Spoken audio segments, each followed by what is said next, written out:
Kejriwal, who is addressing the media right now. Delhi Chief Minister Arvind Kejriwal is addressing the media right now. Let's go across live to him.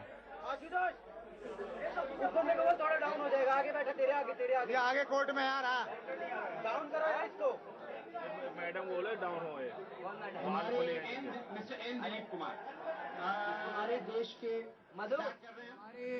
Mister N Dilip Kumar हमारे देश के start कर रहे हैं हमारे देश के 4 महानुभावों ने मुझे कंप्लेन दी है।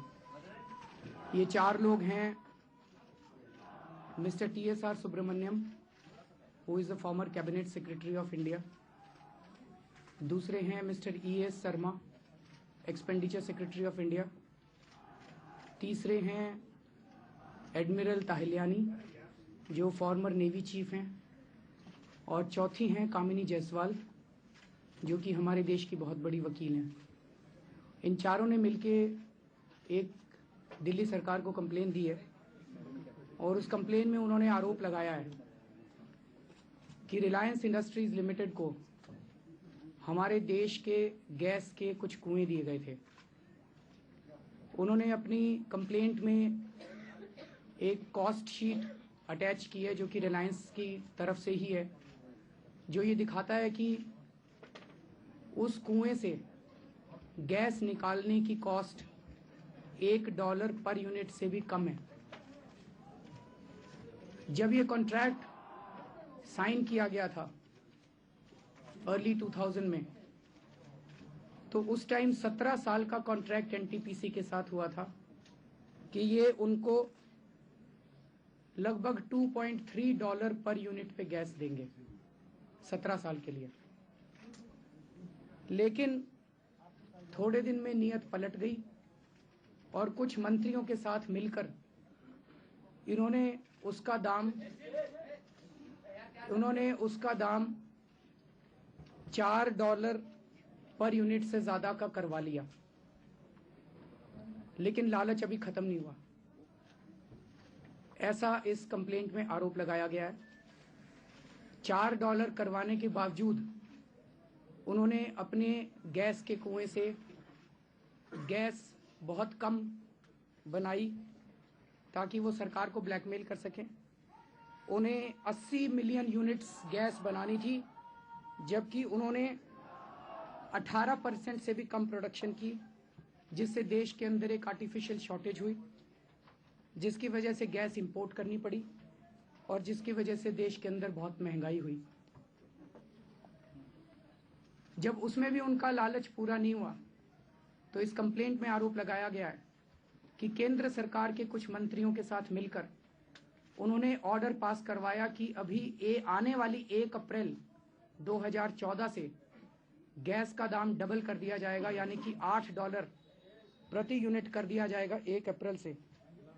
यानी कि $1 से कम की चीज $8 प्रति यूनिट के हिसाब से दी जाएगी, जो कि हमारे अपने देश की चीज है। इसमें लॉजिक ये लगाया गया, जिस आरोप है कि जो गैस के दाम फिक्स किए गए वो इंटरनेशनल प्राइसेस के हिसाब से फिक्स किए गए, ना कि कॉस्ट ऑफ प्रोडक्शन के बेसिस पे। बेसिकली उनको कोई ना कोई तरीका ढूंढना था उनको ज़्यादा गैस के दाम देने का। और उसी कंप्लेन में आरोप है कि उसी गैस के कुएं से रिलायंस का जो पार्टनर है निको, वो आज भी बांग्लादेश को $2.34 पर यूनिट पे गैस दे रहा है।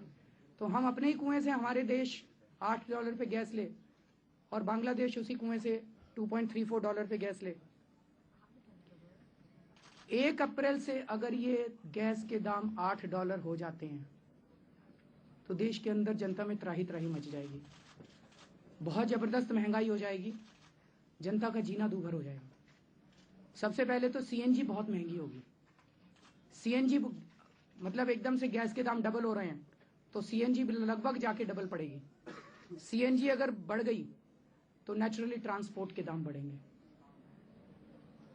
यही गैस बिजली कंपनियां इस्तेमाल करती हैं, बिजली के भी दाम बढ़ेंगे।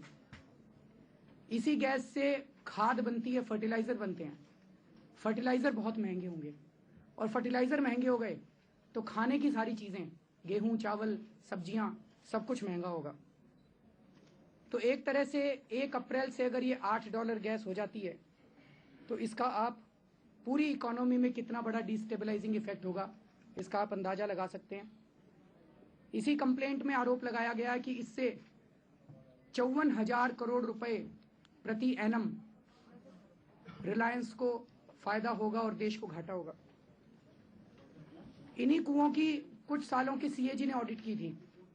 सीएजी ने अपनी ऑडिट में लिखा है कि समय समय पे सरकार के साथ मिलके जो गड़बड़ियां हुई उसमें रिलायंस को विंडफॉल गेन्स फ्यूचर के 1.25 लाख करोड़ के दिए गए हैं। और आरोप ये लगाया गया है कि चुनाव के जस्ट पहले, कुछ महीने पहले, ये $8 के दाम जो दिए गए, क्या इसका मतलब कि कांग्रेस को कुछ पैसा पहुंचा? इसमें आरोप है कि बाकी विपक्षी पार्टियां चुप हैं, तो क्या विपक्षी पार्टियों को भी पैसा पहुंचा? क्या इसी वजह से कुछ मीडिया वालों को पैसा पहुंचा? तो आज ये कंप्लेंट हमारे पास एंटी करप्शन ब्रांच में आई है और आज हमने एंटी करप्शन ब्रांच को आदेश दिए हैं कि इसमें क्रिमिनल केस फाइल किया जाए। श्री मुरली देवरा के खिलाफ क्रिमिनल केस फाइल किया जा रहा है। श्री वीरप्पा मोइली के खिलाफ एफआईआर दर्ज की जा रही है। श्री वीके सिब्बल जो कि डायरेक्टर जनरल हाइड्रोकार्बन थे उस टाइम, उनके खिलाफ एफआईआर दर्ज की जा रही है। श्री मुकेश अंबानी जी के खिलाफ एफआईआर दर्ज की जा रही है। रिलायंस इंडस्ट्रीज लिमिटेड के खिलाफ एंड अदर्स। इसके साथ ही मैं आज या कल में प्रधानमंत्री जी को चिट्ठी लिखूंगा। Mister Murli Deora, Shri Murli Deora, Shri Veerappa Moily, Shri VK Sibal, Shri Mukesh Ambani and others, Reliance Industries Limited and others. मैं प्रधानमंत्री जी और मोइली साहब को भी चिट्ठी लिखूंगा और उनसे निवेदन करूंगा। 3 निवेदन करने की चिट्ठी लिखूंगा। एक तो ये कि अगर ये $8 कर दिए गए तो इस देश की जनता में त्राही त्राही मच जाएगी। तो जब तक ये जांच चल रही है तब तक मैं निवेदन करूंगा कि उस ऑर्डर को सस्पेंड में रखा जाए। दूसरा निवेदन मैं करूंगा कि चूंकि एफआईआर दर्ज हो गई है, जांच चल रही है, इसलिए जांच में सभी मिनिस्ट्रीज कोऑपरेट करें। जांच अधिकारी जब जाके उनकी फाइलें मांगेंगे, अगर उन्हें समन करते हैं तो सभी मिनिस्ट्रीज इसमें कोऑपरेट करें। और तीसरा ये कि ये कुएं तो हमारे हैं। अगर रिलायंस इंडस्ट्रीज लिमिटेड और मुकेश अंबानी जी गैस की प्रोडक्शन नहीं कर रहे हैं और आर्टिफिशियल स्कैसिटी की जा रही है, तो सरकार इन कुओं को लेके ओएनजीसी या किसी और स्टेट ओन्ड एंटिटी को क्यों नहीं देती, या किसी और को क्यों नहीं दे देती जो कि कुएं चला सकते हैं और गैस प्रोडक्शन कर सकते हैं। हमारा मानना है कि महंगाई हमारे देश के अंदर भ्रष्टाचार की वजह से हो रही है और भ्रष्टाचार के खिलाफ हमें सख्ती से निपटना होगा। और मैं ये लड़ाई जो हमारी है एक तरह से डिसाइसिव बैटल है, निर्णायक बैटल है भ्रष्टाचार के खिलाफ। और भ्रष्टाचार की गंगा सबसे ऊपर से शुरू होती है। जब भी भ्रष्टाचार के खिलाफ कार्रवाई करने की बात आती है तो छोटे छोटे किसी अफसर को पकड़ के बलि का बकरा बना दिया जाता है। हमें अगर एक्शन लेना है तो सबसे ऊपर से एक्शन शुरू करना पड़ेगा। ये लड़ाई मेरी नहीं है, ये लड़ाई हम सब लोगों की है। इसीलिए हम देश से, दूसरे राज्यों से भी अच्छे इन्वेस्टर, बिकॉज ये कुछ मामले हैं और आने वाले दिनों में और भी कई बड़े बड़े मामले दर्ज किए जाएंगे।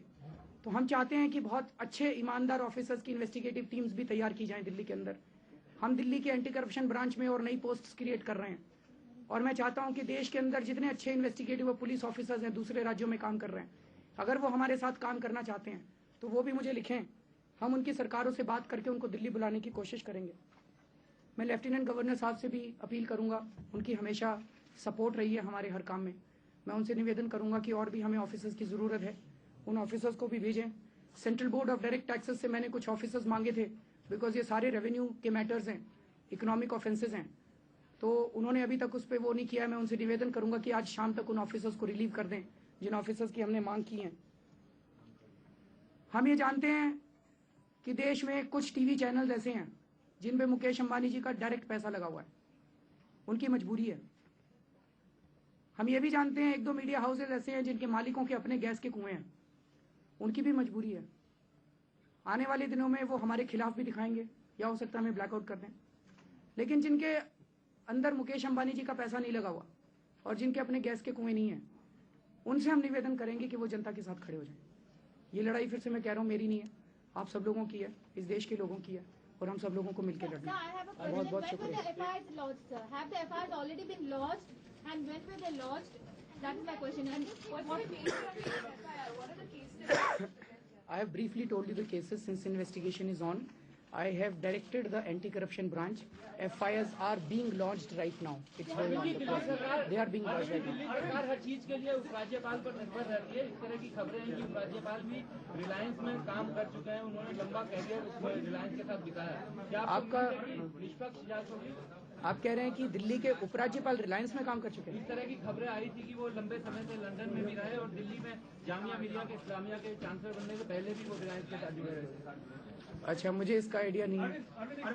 एक मिनट, नहीं, जुरिस्डिक्शन है दिल्ली सरकार का, एसीबी का और सीबीआई का कंकरेंट जुरिस्डिक्शन है दिल्ली के अंदर।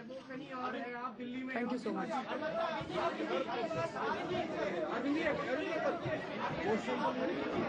All right, that was Delhi Chief Minister Arvind Kejriwal there addressing a press conference. Remember, speaking out against Reliance Industries, saying that Reliance has been fleecing consumers across India over the years. They've been allocated gas blocks by the government of India, but they're overcharging the consumers. Remember, they're saying, of course, he said that they've been increasing prices over the years, and it's almost going to be $8 a barrel now. He said that there will be the people of this country will not be happy at all if that comes in on the 1st of April. And that's why he's written to the Prime Minister and the Oil Minister on this matter, saying that Reliance is overcharging on this issue. And of course, he's also said that he's directed the anti-corruption branch to file cases, several cases against Murli Deora, who, remember, was the Oil and Petroleum Minister. He's also directed the anti-corruption branch to file cases against Veerappa Moily, who's the current Petroleum Minister. He's also directed the anti-corruption branch to file a case against VK Sibbal, and he's also directed them to file a case against Mukesh Ambani.